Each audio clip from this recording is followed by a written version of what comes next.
Madrugada de 25 de julho de 1998, em algum trecho de uma rodovia federal. Juca, caminhoneiro, avistou uma moça de vestido longo, arrastando uma mala cor-de-rosa, acenando para ele na beira da estrada. Quando Juca viu os pés brancos e delicados da moça em sandálias por baixo do vestido, não hesitou em pisar no freio. Aquilo, para Juca, tinha uma atração irresistível. Madrugada alta, uma moça, pedindo carona. Para ele, era só mais uma sorte rotineira em seus mais de 20 anos de estrada. Com o consentimento da moça, Juca dirigiu o caminhão para um descampado. Os faróis ofuscantes do caminhão, o som agudo e estridente das cigarras ao redor. Ele passou o tempo todo segurando aqueles pés, liberando a energia que reprimia há tanto tempo. Ao terminar, Juca, exausto, só queria dormir um pouco. Não se sabe quanto tempo passou, mas Juca foi acordado por um canto. Abriu os olhos com esforço e a primeira coisa que viu foram aqueles pés brancos. Olhando para cima, a cena que viu fez suas pupilas dilatarem de terror. A moça, usando um vestido de noiva vermelho vivo, que parecia escarlate sob a luz dos faróis do caminhão. Ela o encarava fixamente, cantando uma melodia triste e sinistra. Juca se lembrou que, horas antes, havia passado por um pequeno povoado. O dono de um restaurante na beira da estrada lhe contou que sua filha, Sofia, depois de ser abandonada por um homem, tinha se enforcado numa árvore ali perto da rodovia. Quando morreu, usava um vestido de noiva vermelho vivo. Isso foi o que Juca me contou um ano depois, bêbado, durante uma cerveja com tiragosto. Desde então, Juca nunca mais teve coragem de dirigir à noite, nem de dar carona para estranhos. Levantei meu copo e provoquei Juca. Não é à toa que sua esposa vive reclamando este ano, dizendo que você está ganhando menos e ainda chega em casa querendo tirar o atraso da noite toda. Pelo visto, ficou sem lugar para descarregar, hein? Juca suspirou. Cara, aquela noite foi apavorante. Você também precisa tomar cuidado, não dê carona para qualquer um, senão acaba vendo assombração. Continuei perguntando, Juca, o que aconteceu depois naquela noite? A moça, ou o fantasma dela, ficou lá cantando? Como você escapou? Que mais eu podia fazer? Fiquei tão apavorado que nem tive tempo de vestir as calças, pulei para dentro do caminhão. A moça veio andando descalça na direção do meu carona. Virei o volante e sumi dali. Perguntei, e ela? Juca fechou os olhos, como se não quisesse lembrar. Pelo retrovisor, vi aquela moça, olhando meu caminhão se afastar. Mesmo quando não conseguia mais vê-la, ainda sentia aqueles olhos em mim, e o canto ecoava nos meus ouvidos. Só quando o dia começou a clarear e cheguei na cidadezinha seguinte, vendo o pessoal acordando cedo para ir à feira, senti que tinha escapado por pouco. Enquanto falava, os olhos de Juca estavam fixos no copo em sua mão. Eu sempre achei que ele não tinha me contado toda a verdade. Mas não importava o quanto eu perguntasse, Juca não queria mais falar sobre o assunto. Pensei comigo, será que Juca nunca se perguntou se a moça que ele encontrou naquela noite era realmente a filha do dono do restaurante que havia se enforcado? Só depois entendi por que Juca me contou essa história. Porque no dia seguinte, nós dois íamos fazer uma entrega grande juntos. Ele poderia ter feito em 2 viagens, mas Juca insistiu que eu fosse com ele. Naquele dia, o sol começava a se pôr quando passamos por um vilarejo no interior do sudoeste. Eu disse, Juca, vamos parar aqui para descansar e comer alguma coisa. Ele hesitou um pouco e disse, tá bom. Quando o caminhão estava a cerca de 1 quilômetro do vilarejo, avistei uma placa de longe. Estava escrito: Restaurante beira de estrada. Estacionamos o caminhão e descemos, encarando a placa. Juca, não me diga que é este o lugar da filha que morreu que você me contou ontem. Juca assentiu. Pensei, droga, então ele me trouxe junto para ter companhia e coragem. Juca percebeu o que eu estava pensando e colocou a mão no meu ombro. Por minha conta. Ao entrarmos, notei que o lugar estava mal conservado, a luz fraca de uma lâmpada incandescente mal iluminava o salão principal, e os cômodos dos fundos estavam escuros. O dono saiu para nos receber. Percebi que ele não reconheceu Juca. Juca pediu 2 PFS, prato feito, 2 guaranás e uma porção de calabresa acebolada. O dono disse que não tinha guaraná, mas tinha cerveja. Juca disse, que tal a gente tomar umas cervejas, então? E a gente dorme por aqui hoje. Tem lugar para dormir aqui? Perguntei. O dono respondeu, tem um quarto lá em cima, R$ 50 por pessoa. Eu disse, então beleza, hoje eu bebo umas com o Juca. A comida do dono era boa, e a porção de calabresa era generosa. Sem perceber, cada um de nós bebeu 3 garrafas de cerveja. Senti a bexiga apertar e perguntei ao dono onde era o banheiro. Por aqui. Ouvi a voz do dono vindo do cômodo dos fundos. Olhei para trás, estava escuro, com um leve brilho avermelhado. Mas depois de algumas cervejas, não senti medo e fui direto. Vi o dono sentado na cama. Ele me viu e apontou a direção do banheiro. O quarto emitia uma luz vermelha fraca, vinda de um pequeno altar de plástico sobre uma mesa. Acima do altar, havia o retrato de uma moça. Mesmo com a luz fraca, pude ver que a moça era jovem e bonita. O dono percebeu que eu estava olhando para o retrato e pareceu desconfortável. Ele disse, o banheiro é logo ali, pode ir. Encontrei o banheiro e me aliviei. Voltando para a mesa, Juca disse que também precisava ir. Eu disse, Juca, acabei de ver o retrato da moça lá no quarto. Você não quer dar uma olhada? Juca ouviu e balançou as mãos rapidamente. Melhor não, vou ali no mato mesmo. Mas ele demorou muito para voltar. No restaurante, ficamos apenas eu e o dono. Peguei meu celular, pronto para ligar para a Juca. De repente, como um fantasma, a voz do dono soou atrás de mim. Agora, você está sozinho? Pulei de susto, virei-me para o dono e disse. Meu colega, foi ao banheiro, já volta. Nesse momento, vi com horror que o dono segurava o retrato da filha. Vi claramente o rosto preto e branco da moça. Perguntei, assustado, o que você está fazendo? O dono me encarou fixamente, sem dizer nada, e lentamente colocou o retrato sobre a mesa. Então, ele se jogou sobre mim, agarrando meu pescoço e gritando. Minha filha morreu por causa de homens como vocês. Por causa de vocês. Lutei desesperadamente, mas não conseguia me soltar. Felizmente, Juca voltou nesse momento, puxou o dono e me salvou. Juca também viu o retrato na mesa e, como se tivesse levado um choque, ficou paralisado. Gritei para o dono. Você tá maluco, porra! Com o grito, o dono pareceu recobrar um pouco a consciência. Ele se levantou, resmungando. Desculpe, desculpe. Juca nos ajudou a sentar. Conversamos um pouco e descobrimos que, desde a morte da filha, o dono tinha ficado com problemas psicológicos. Sempre que via rapazes, sentia que a morte da filha tinha sido em vão. Para se desculpar pelo ocorrido, o dono insistiu em não cobrar nossa conta. Juca, sentindo pena dele, ainda deixou R$ 100 discretamente para ele. Mas nós dois não tivemos coragem de dormir ali naquela noite. Ao sairmos, perguntei a ele, onde você se meteu? Demorou tanto para ir ao banheiro? Ah, fui um pouco mais longe. Mas descobri um lugarzinho bom para a gente passar a noite. Confuso, seguiu por um tempo. Ele apontou para uma casa baixa com luzes cor-de-rosa na frente e disse, chegamos. Através da luz, vi algumas mulheres sentadas lá dentro, todas de saias brancas curtas. Elas estavam de pernas cruzadas, balançando os sapatos de salto alto, conversando.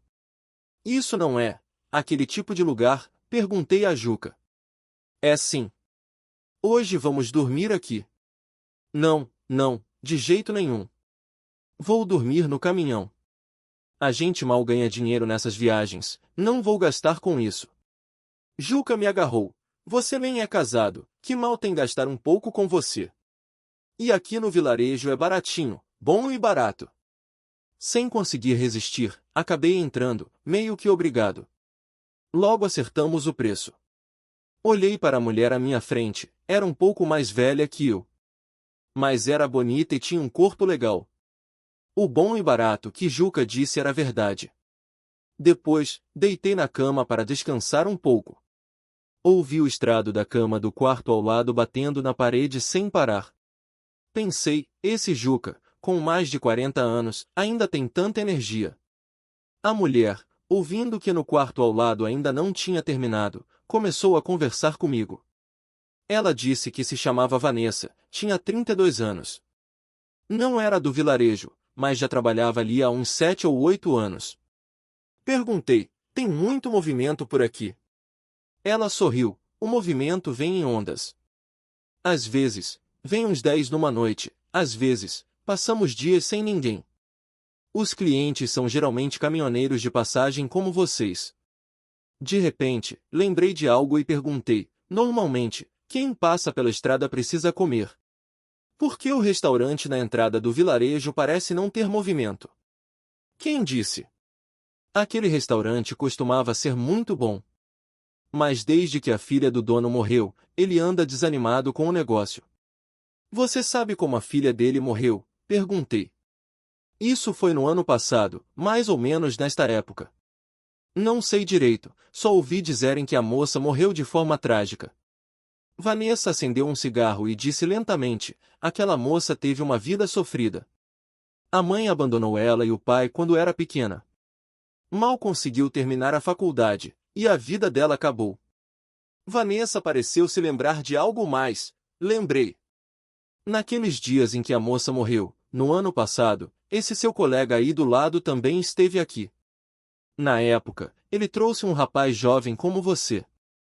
O quê? Pulei da cama. Da última vez, Juca não veio sozinho? Isso mesmo, disse Vanessa. Da outra vez, também tinha um rapaz, cabelo curtinho, meio gordinho, que veio com ele. Fui eu que atendi. Mas ele era bem mais solto que você. Com essa descrição, entendi na hora de quem ela estava falando. Era o antigo ajudante de Juca, Ricardinho, alguns meses mais novo que eu. Era um cara tranquilo, comia bem, mas também trabalhava duro. Já tinha viajado com ele algumas vezes, ele descarregava mais da metade da carga sozinho. Mas fazia quase um ano que eu não o via. Uma vez perguntei por Ricardinho, e Juca disse que ele tinha ido tentar a vida no norte. Depois disso, não perguntei mais. De repente, pensei, se Ricardinho esteve aqui um ano atrás. Então, quando Juca passou por aquela situação horrível, Ricardinho estava junto. Não, espera aí. O caminhão só tem assento para o motorista e um carona, não dá para levar uma terceira pessoa. Quanto mais eu pensava, menos entendia. Nesse momento, ouvi os gritos de Juca vindo do quarto ao lado. Corri para lá. Ouvi Juca gritando, porra, vocês roubam até cueca nesse muquifo. A mulher ao lado gritava, você que se empolgou e jogou a cueca por aí, agora a culpa é minha se sumiu? Pra que eu ia querer a cueca de um marmanjo? Eu intervi rapidamente, calma, Juca, você deve ter uma reserva no caminhão, né? No máximo, a gente compra outra. O dono do lugar também apareceu e disse, calma, calma, vamos manter a paz. Dou um desconto de R$ 10 na diária de vocês. Então, as mulheres se retiraram. Voltei para o meu quarto e tentei dormir. Mas, deitado na cama, não conseguia pegar no sono. Pelo visto, Juca não tinha me contado a verdade sobre o que aconteceu no ano passado. O que ele e Ricardinho realmente encontraram naquela noite, um ano atrás? Ricardinho, por que desapareceu desde então? Será que realmente foi trabalhar em outro lugar? E desta vez, por que Juca me trouxe junto?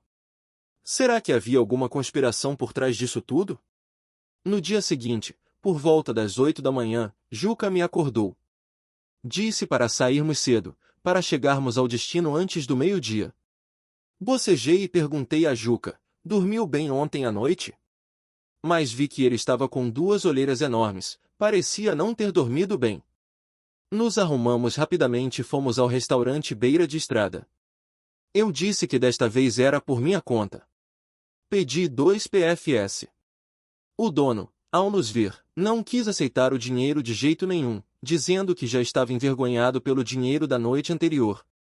Mas insisti em pagar. O dono, vendo minha insistência, acabou aceitando e colocou muita carne nos nossos pratos. Ele também se serviu de um prato e sentou-se ao nosso lado. Juca perguntou: normalmente não tem ninguém por aqui? Tem. Mas eu só tinha uma filha, ela morreu, e eu não tenho mais vontade de continuar. Vou levando a vida assim, ganhando o suficiente para sobreviver. Como se chamava sua filha? Perguntei. Ela se chamava Sofia. Sofia, ouvi Juca murmurar baixinho. Ah, que pena, respondi por educação e comecei a comer. Juca terminou primeiro e disse que ia para o caminhão, para eu comer com calma. Quando terminei e me despedi do dono, tive uma ideia e disse a ele: Seu Francisco, ontem vi o retrato da sua filha, e hoje soube o nome dela. Será que posso ir lá dentro acender uma vela por ela? Vi que o senhor tem um altarzinho ali. Claro, obrigado, meu jovem. Então, fui para o cômodo dos fundos, diante do retrato de Sofia, acendi uma vela e fiz uma breve oração. Ao sair, perguntei: Seu Francisco, o senhor pode me contar como ela morreu exatamente? Ela, naquele dia, usando o vestido de noiva que ela mesma preparou, morreu em casa, naquela cama ali na sua frente. A vida dela parou para sempre naquele dia. O dono acariciou um calendário amarelado na parede. Vi que a última página do calendário ainda estava marcada em 26 de julho do ano passado. Espere, sua filha faleceu em 26 de julho? Sim. Um arrepio percorreu minha espinha. Lembrei-me que, no ano passado, quando Juca voltou dessa viagem, nós, um grupo de motoristas, fizemos um churrasco, e fui eu quem pagou a conta. Lembro-me muito bem, aquele dia era 25 de julho. Ou seja, quando Juca chegou aqui. A filha dele ainda estava viva. Ouvi o barulho do motor do caminhão ligando lá fora e olhei para o retrato de Sofia. Uma emoção complexa tomou conta da minha mente. Juca, o que realmente aconteceu com vocês naquela noite? Antes de partirmos, o dono me deu um saco com carne de panela e 2 pães. Disse que, se não chegássemos ao destino ao meio-dia, poderíamos comer aquilo para enganar a fome. O dono disse: olhando para vocês dois, sinto uma familiaridade, como se fossem velhos conhecidos. Talvez seja o destino. Não consegui recusar e tive que aceitar. Eu e Juca pegamos a estrada. Ao passarmos pela entrada do vilarejo, senti que a paisagem estava um pouco diferente da que vi ontem. Juca também dirigiu mais devagar ao passar por ali, acho que ele também notou algo estranho. Vi Juca colocar a cabeça para fora da janela, encarando um lugar por um bom tempo. Durante todo o caminho, fiquei pensando naquele assunto. A imagem de Sofia não saía da minha cabeça. Até que, por volta das 10 da manhã, senti uma sede terrível e perguntei a Juca se ele tinha água no caminhão. Ele parou o caminhão na beira da estrada e me disse para pegar no compartimento lateral do caminhão dele. Quando eu estava prestes a ir, ele desceu correndo e disse que o compartimento estava trancado, que ele mesmo pegaria para mim. Viu abrir uma fresta lentamente, tirar uma garrafa de água mineral de dentro e me entregar, fechando rapidamente o compartimento. Como se houvesse algo lá dentro que ele não quisesse que eu visse. Ao meio-dia, entregamos a carga no horário. Levamos mais 1 hora para descarregar.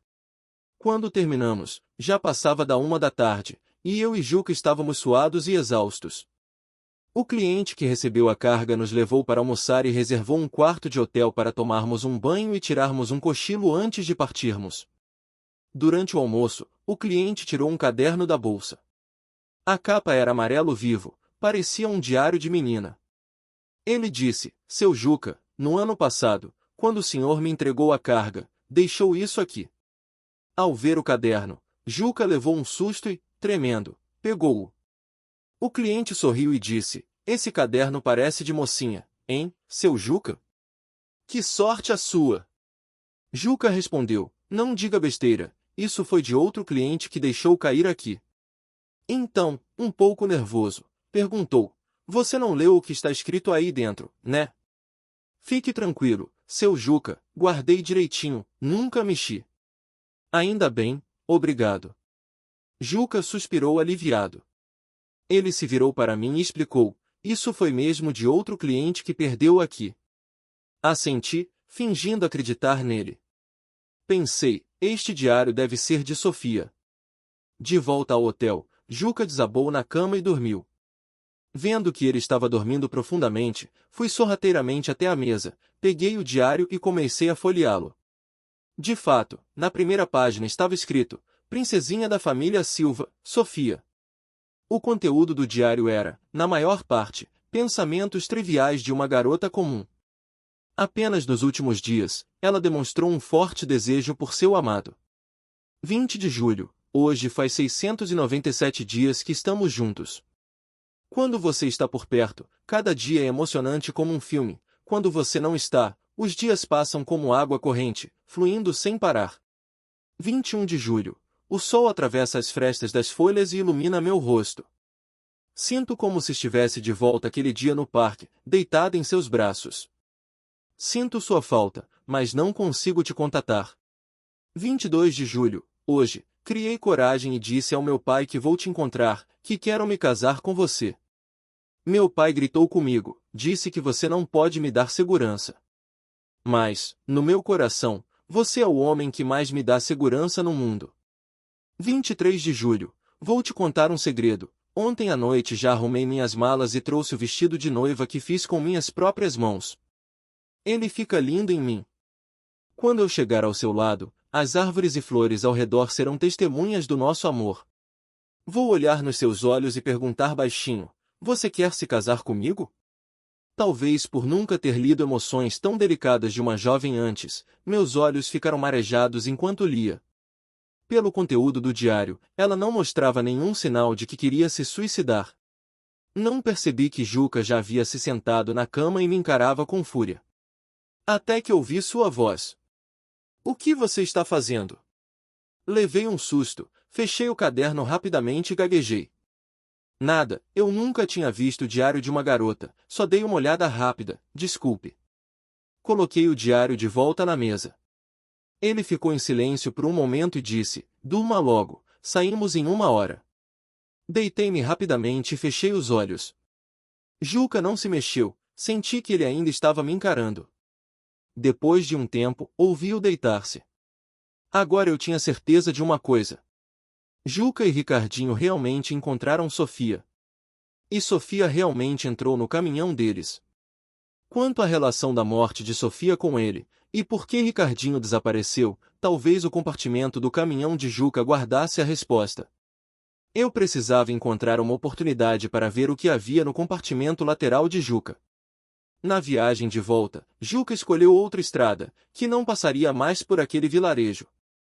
Mas, durante o jantar, tive a oportunidade de abrir o compartimento lateral. Paramos em uma barraca de churrasquinho para comer. Juca me deu as chaves e pediu para eu pegar 2 latas de refrigerante no compartimento lateral do caminhão dele. Corri até lá e abri o compartimento.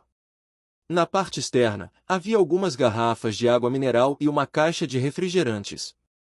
Mas, quando espiei lá dentro, vi um objeto cor-de-rosa. Era uma mala de viagem. De repente, lembrei-me do que Juca me contou sobre ter encontrado Sofia na beira da estrada. Ela usava um vestido longo e arrastava uma mala cor-de-rosa. Um mau pressentimento tomou conta de mim. Juca serviu o refrigerante nos copos e brindamos algumas vezes. Ele reclamou, nossa profissão é ruim para beber, né? Eu disse, Juca, é bom beber menos. Evita problemas de saúde, e sua esposa não vai ficar te dando bronca. De repente, ele me encarou e perguntou, você já tem 27, 28 anos, por que ainda não arrumou uma namorada? Não tenho tempo, e quero juntar um dinheiro primeiro. Juca disse, quando a gente voltar, tira uns dias de folga. Você ganhou bastante dinheiro ultimamente. Tá bom. A gente ganha rápido, mas gasta rápido também, né? Eu disse. Juca falou, que tal a gente não gastar dinheiro hoje à noite? Nesta estrada, vamos passar por uma serra. A gente para o caminhão lá, dormir no caminhão é até mais fresco. Ok, como o Juca mandar. Nesse momento, ouvi a TV da barraca de churrasquinho noticiar. Moradores do vilarejo 20, no município de 20, encontraram um corpo masculino ao meio-dia de hoje. Estatura aproximada de 1,70 m, idade entre 25 e 30 anos. Vestia camiseta cinza e calça jeans azul. O corpo já está em avançado estado de decomposição. Qualquer informação, favor contatar a delegacia especializada, telefone. Não é ao vilarejo por onde passamos ontem? Perguntei. Mas Juca ficou em silêncio, de cabeça baixa, comendo churrasquinho. Depois de um tempo, ouviu dizer: morrer gente normal, aparece toda hora no jornal, ué. À noite, chegamos à serra que Juca mencionou. De fato, era fresco lá em cima, sem mosquitos, perfeito para caminhoneiros como nós passarmos a noite. Talvez por estarmos no meio do nada, nem eu nem Juca conseguíamos dormir. Juca resolveu puxar conversa comigo. Juca perguntou: você já namorou? Balancei a cabeça. Já não te disse no jantar? Não tenho tempo para isso. Não namora, não procura mulher, para que você se esforça tanto, então? Não respondi. Depois de um tempo, perguntei a ele: Ricardinho, para onde ele foi, afinal? Juca claramente se assustou com a pergunta e disse, indiferente: ele foi tentar a sorte no Nordeste, não sei exatamente onde. No ano passado, quando você fez esta viagem, Ricardinho estava junto, não estava? Juca se sentou e me olhou. Como você sabe? Percebi que Juca estava muito tenso. Eu disse: ontem à noite, quando fomos naquele lugar, a mulher me contou. Juca disse: sim. Mas depois ele ficou lá para passar a noite. Eu segui viagem sozinho e encontrei aquela Sofia. Ou o fantasma dela. Eu queria continuar perguntando, mas Juca disse: nesta calada da noite, será que podemos não falar dessas coisas assustadoras? Vamos dormir logo, amanhã cedo a gente volta para casa. Tive que me calar. Mas eu não ia desistir. 1 hora depois, ouvi o ronco de Juca. A oportunidade havia chegado. Eu precisava ver o que havia naquela mala. Desci do caminhão pé ante pé, fui sorrateiramente até debaixo do caminhão de Juca, peguei as chaves do bolso e abri a porta do compartimento lateral. Esperei alguns segundos, alerta, até ouvir o ronco de Juca continuar, para então prosseguir. Meti metade do corpo para dentro, puxei a mala aos poucos para fora e a coloquei suavemente na grama. A mala cor-de-rosa estava coberta por uma grossa camada de poeira, mas ainda parecia nova. Eu estava prestes a puxar o zíper quando ouvi Juca tossir. Congelei de medo. Depois de um tempo, ouvi-o virar-se e continuar roncando, e então me acalmei. Abri a mala lentamente, e um cheiro forte de podridão me atingiu. Ao abrir, fiquei chocado com o que vi. Sobre um monte de objetos de uso pessoal, havia um vestido longo e 2 pares de sandálias. Com a luz fraca do celular, vi que o vestido e as sandálias estavam cobertos de manchas escuras de sangue. O vestido também tinha algumas sujeiras. Reconheci na hora, era sêmen. Agora, eu entendia mais ou menos. Juca, Ricardinho e Sofia, o que aconteceu naquela noite? Fechei a mala, fui para o lado discretamente, peguei o celular e disquei para a polícia. No entanto, antes que a ligação completasse, senti uma pancada forte na nuca e caí no chão. Atordoado, esforcei-me para abrir os olhos e vi Juca chutar meu celular para longe. Ele cuspiu no meu rosto e depois me deu outro chute no rosto. Vomitei sangue. Juca praguejou: filho da puta, abusado, né? O que você quer? Bancar o justiceiro? Revelar a verdade. Se enxerga, seu merda. Com uma mão segurando a cabeça ensanguentada e a outra apoiada no chão, esforcei-me para me sentar. Respirando com dificuldade, disse palavra por palavra.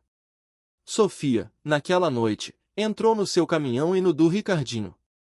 Ela queria pegar carona com vocês para sair do vilarejo e encontrar o namorado dela.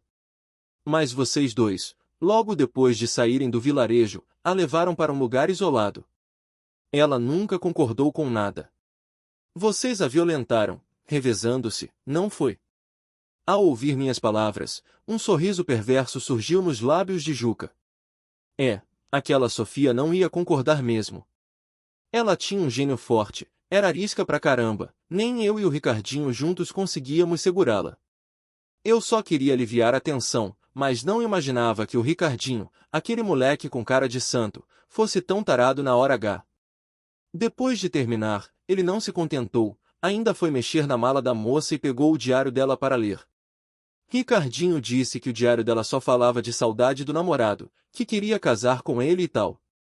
Ricardinho zombou dela, xingou a moça de vadia, disse que o homem de quem ela sentia tanta falta, se soubesse do que aconteceu com ela naquela noite, ainda a quereria. Eu tremia da cabeça aos pés, ouvindo Juca dizer aquelas palavras. Já não sentia a dor dos ferimentos. O Juca à minha frente era um demônio, um verdadeiro demônio. Juca continuou falando, absorto. Depois, Ricardinho tirou um vestido de noiva vermelho da mala da moça, devia ser para encontrar o namorado. Ricardinho a forçou a vestir o vestido de noiva e quis transar com ela de novo com aquele vestido. Mas, na segunda vez, no meio do ato, a moça pegou uma faca de frutas e enfiou na garganta dele. Quando fui socorrer o Ricardinho, já era tarde. Aquele moleque desgraçado mereceu, quem mandou ser tão tarado? Quando me virei, a moça já tinha fugido. Então, depois, você enterrou o Ricardinho ali? Perguntei, encarando Juca. O que mais eu poderia fazer? Juca sorriu maliciosamente para mim. A moça não chamou a polícia, claro, com medo de perder a honra e o namorado não a querer mais. Mas não imaginei que ela fosse tão radical a ponto de se matar depois. Só que você não esperava que hoje o Ricardinho fosse desenterrado, eu disse. Eu sei, o corpo no noticiário de hoje é o Ricardinho. Medo de quê? Fiz tanta merda na vida e continuo vivendo muito bem. E agora, vou ter que enterrar mais um. Juca pegou um pedaço de pau, pronto para me dar o golpe final. Com o último resquício de força, saltei e derrubei Juca no chão. No entanto, eu estava muito ferido e não era páreo para ele. Ele me virou, me prendeu debaixo dele e apertou meu pescoço com as duas mãos. Minha consciência começou a se esvair. Nesse momento, uma pessoa surgiu do nada, chutou Juca para longe e me levantou. Tossi violentamente e vi claramente quem estava à minha frente. Era o pai de Sofia. Ele apontou para Juca. Eu sempre soube que minha filha morreu de forma injusta. Era você, seu desgraçado. Senti um alívio imenso. Ainda bem que, no jantar de hoje, quando Juca disse que viríamos para esta encosta, liguei secretamente para o pai de Sofia. Disse a ele que estaríamos aqui esta noite, que eu tentaria descobrir a verdade sobre a morte de Sofia e que, se eu não entrasse em contato, ele deveria chamar a polícia imediatamente. Não esperava que ele viesse pessoalmente. Mas, diante de um criminoso desesperado como Juca, nem eu nem o pai de Sofia seríamos páreo para ele. Juca também percebeu isso. Ele pegou o pedaço de pau novamente, pronto para lutar até a morte conosco. Nesse momento, ouvi o som de sirenes. Em seguida, duas viaturas da polícia pararam no pé da encosta. Os policiais desceram e ordenaram que Juca largasse o pau. Juca, com os olhos vermelhos de raiva, ficou parado, olhando fixamente para mim. Os policiais ordenaram novamente. Juca, por fim, largou o pau e se entregou. O pai de Sofia me ajudou a levantar. Perguntei a ele, foi o senhor quem chamou a polícia?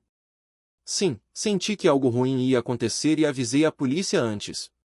Meia hora depois, eu estava em uma ambulância. Vi Juca, antes de ser algemado e colocado na viatura, olhar para mim uma última vez. Seu olhar era de espanto e complexidade. Porque, alguns minutos antes, quando os policiais o levavam e passaram por mim, ele virou a cabeça e me perguntou, aquela mulher não era nada sua. Por que você fez tudo isso por ela? Levantei a cabeça, olhei para ele e, cerrando os dentes, disse. Escuta bem, seu filho da puta, ela não era aquela mulher ponto. O nome dela é Sofia. Ela era minha noiva. 1 ano atrás, quando voltei de uma entrega nas montanhas e meu celular finalmente pegou o sinal, não consegui contatar Sofia de jeito nenhum. No dia seguinte, Depois de uma noite inteira sem conseguir falar com ela, resolvi ir até a casa dela. Ao chegar à porta, vi faixas brancas de luto penduradas e ouvi os lamentos do velório vindo de dentro. O retrato de Sofia estava no centro, ela sorria para mim, continuava linda. O pai dela, segurando a urna funerária, me expulsou. Minha filha se matou por sua causa. Você não merece prestar homenagens a ela, some daqui. Confusão, dor no coração, as lágrimas jorraram instantaneamente. Suicídio? Como ela poderia se suicidar? Tínhamos combinado que, assim que eu juntasse o dinheiro para o casamento, mudaria de emprego e nunca mais ficaria incomunicável. Tínhamos combinado que eu iria à casa dela pedi-la em casamento formalmente. Ela disse que me esperaria. Como ela poderia se suicidar? Ajoelhei-me na porta, por um dia e uma noite. Até que, no dia seguinte, o pai dela me trouxe um prato de macarrão, me deu o celular de Sofia e perguntou se eu sabia a senha. Foi então que vi a mensagem que ela não conseguiu enviar naquela manhã, antes de se matar. Ela dizia: por que eu sou tão azarada? Por que encontrei aqueles dois demônios? Eles me sujaram o vestido que preparei para você. Não quero mais viver. Pelo menos, a Sofia que você tocou no passado era pura. Eu queria tanto, tanto me casar com você, mas me desculpe, isso nunca vai acontecer. O pai de Sofia olhou para mim, depois para o céu, soltou 2 gritos de raiva e desabou a chorar como um louco. Desde então, minha vida se resumiu a uma única coisa. Quando Juca, na frente de todos, transformou o encontro com Sofia em uma história de fantasma quase cômica. Meus olhos ficaram vermelhos de ódio, e apertei a garrafa de cerveja na mão. Não imaginava que o culpado estava bem ali, na minha frente. Mas eu não podia matá-lo naquele momento. Eu precisava expor seus crimes, mostrar ao mundo quão repugnantes eles eram. Então, entrei em contato com o cliente da entrega de Juca do ano passado e pedi que ele contratasse Juca novamente este ano. Depois, fingi me oferecer para acompanhar Juca nesta entrega, seguindo a mesma rota do ano anterior. Eu sabia que pessoas com peso na consciência sempre ficam atentas aos seus pecados passados. Quando Juca foi ao banheiro, ele realmente foi verificar o local onde enterrou Ricardinho, revelando o local do corpo. Eu só não esperava que ele ainda guardasse a mala de Sofia. O sêmen no vestido era prova suficiente da violência dele e de Ricardinho. Lentamente, tirei o gravador do meu bolso. Este era o último recurso.